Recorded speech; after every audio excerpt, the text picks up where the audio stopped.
বিচক্ষণতা এবং ইন্টেলিজেন্স পাওয়ার দিয়ে সেই অজানা সকল তথ্য রহস্য মানুষের সামনে প্রকাশ করে দিলেন।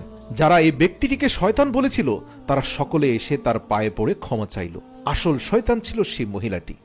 অতঃপর হযরত আলী রাদিয়াল্লাহু তাআলা আনহু সেই নারীকেও তওবা করার জন্য বললেন এবং হযরত ওমর রাদিয়াল্লাহু তাআলা আনহুকে পরামর্শ দিলেন শরীয়ত মোতাবেক তার শাস্তির ব্যবস্থা করা হোক।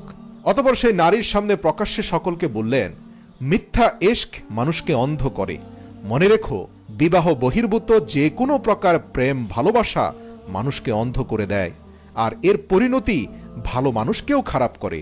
এই নারী অতীত জীবন এত খারাপ ছিল না, কিন্তু এই সুদর্শন যুবকের প্রতি তার প্রেম আসক্তি তাকে 1 মাসের মধ্যে এত অধপতনে নামিয়ে দিয়েছে। যেমন অধপতন হয়েছিল জুলেখার শুধুমাত্র ইউসুফের প্রতি প্রেমাসক্তির কারণে। অতঃপর হযরত ওমর রাদিয়াল্লাহু তাআলা আনহু বললেন, যাও এর উপরে মাটি ঢেলে দাও আর তারপর ইসলামী শরীয়ত মোতাবেক তার শাস্তি কার্যকর করো।